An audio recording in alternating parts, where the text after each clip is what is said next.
but they wouldn't recognize you when you were there.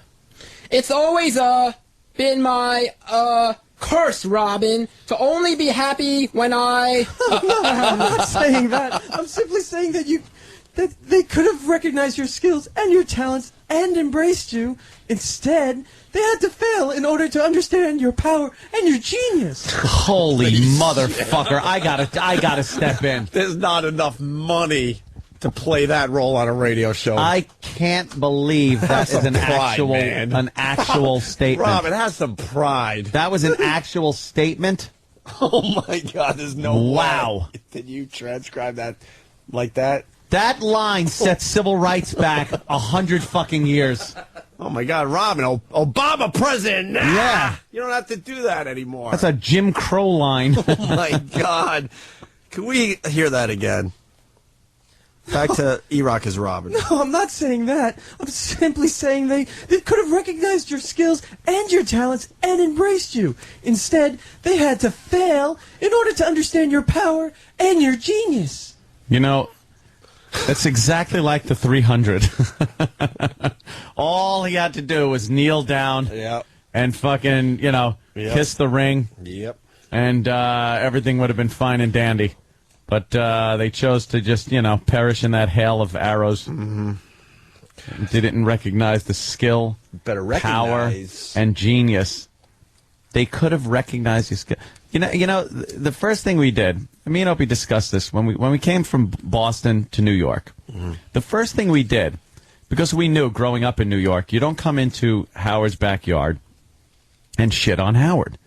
He's got all the listeners. It's the dumbest thing you can do, especially if you want to share an audience. We were doing afternoons. He was doing mornings. Of course, we wanted his audience to listen to us on their drive home, that when they listened to him on the way into work. The dumbest thing we could have done, and we discussed the strategy, was to come in and bash him. So we did give him kudos. We talked about how we grew up working, listening to him, and talked about funny things, all the bits with Jackie, and just the whole thing. Every guy, especially that grew up on Long Island, listened to Howard. Wasn't he lying? I'm not going to say, I've never heard of the guy before that. I never heard of the guy. It's bullshit. So the idea that we came rolling into town saying we're going to kick anyone's ass, which, by the way, Bubba did. Mm-hmm. His good pal Bubba did say that. Mm-hmm. He came rolling into, I think, Connecticut. Well, because they didn't have enough confidence to put him in New York originally. I'll give you the insight on that. Because he sucks. So I think it was Clear Channel at the time. They're like, well, let's test him out in Connecticut. Howard's on a station in Connecticut. We'll see how great he is. If he could hold his own in Connecticut against Howard, then we'll move him into New York. Yeah. They didn't even have confidence to bring him right into New York. No. And he failed miserably. And he went up there and just said, I'm going to kick Howard's ass. And then just went on bashing and bashing and bashing and got his ass handed to him. Right. That's not how you compete with Howard. Mm-hmm. We did embrace his talent. We talked about how we grew up listening to it and it was a very innovative radio and whatever. And we just got shit on for doing that. Mm-hmm. So when we got shit on, we throw a little shit back. And it got to the point where we were throwing some really good shit back that couldn't be competed with. Well, because we're funnier and we're more clever. And it does a great Howard impression. And the bosses had to step in and stop us from talking about. Like I said, the bane of our existence through radio has been the bosses stepping in and telling us to stop talking about him. And that's what happened. That was what we got for embracing his talents and genius and power, you dunce. Yeah, but they conveniently forget that we they leave that part out. That we ever, talked about him positively. Yeah, what are we, stupid? Or gave him props. Going to roll into New York City they conveniently and bash forget Howard. Dude, stop it. I gave him props, I don't know, 3 months ago, something like that. We pop in our little props here and there when it's. No one can deny what the guy did in radio. Mm-hmm. You're stupid if you think you can convince anybody based on your own ego, what he did in radio. He was huge. Yeah. And there's no one that could say he wasn't. But to sit there and let him bash you and not fucking give shit back is just stupid. It's self-destructive. That's how he killed every DJ he went up against. Because they'd get these pussy program directors that said, they'd have these big meetings, and the jock would be like, Howard is after me. What do I do? And the PD would be, the best strategy is to ignore him, and he'll go away. And you know what happened?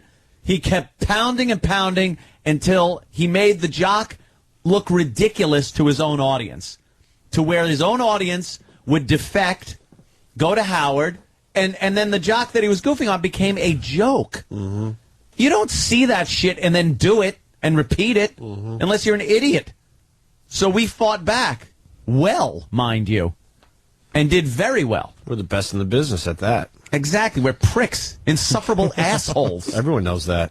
Everybody. He even knows that. Yes, that's why he went to the boss. He never went to the boss because of Mark and Brian. You think he ever the bosses ever told Mark and Brian to shut up? Stop it. Johnny B on the loose. Do you ever think he was told, hey, knock it off, you're really hurting Howie? No. But time and time again, the big bosses would drag us away from vacations. We had to get on airplanes to be yelled at.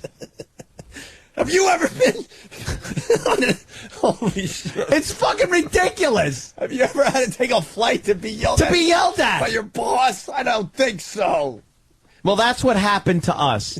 And that is the only show that happened to. Oh, yeah. Not another fucking show. Every other show laid the fuck down and withered away and died. Just look at DeBella.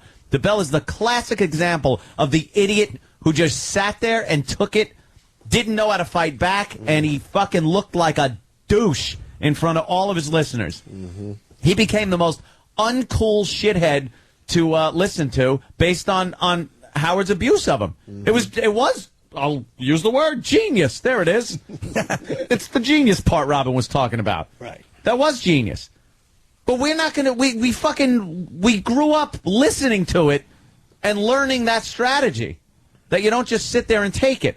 So that's what we've been doing, dishing it back out. And now again, we get in trouble for doing that.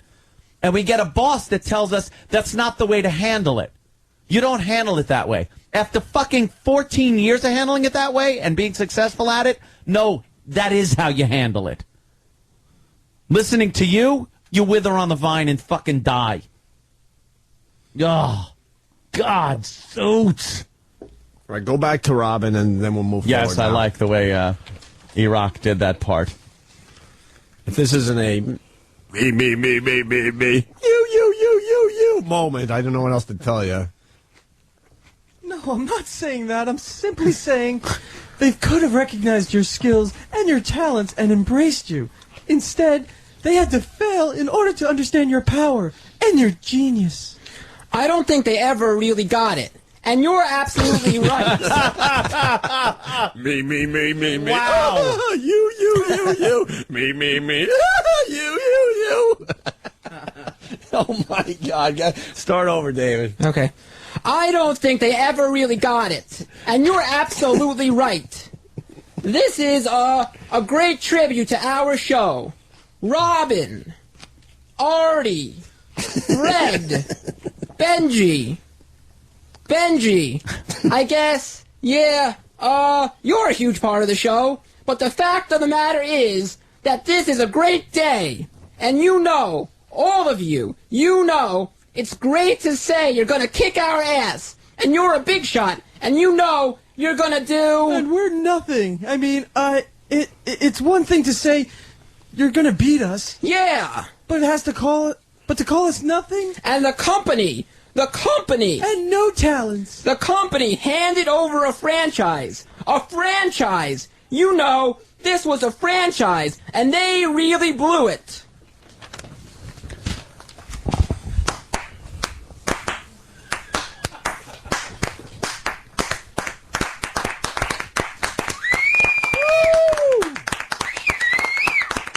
Wow. Bravo. That ought to be at the Winter Garden Theater. I swear to you. There you go. I'd see that every night, that performance. That was only a piece. What a performance, Doc. What a performance. That was only a piece, by the way. Yeah. Oh, that wasn't the whole thing? No. No. Some of the better ones. There were little tidbits thrown in there, but that was it. Stop saying there, David. Hoping for more lines. David, you played your part very well. Very good. Yes. Thank you. Came off more like Howard Beale.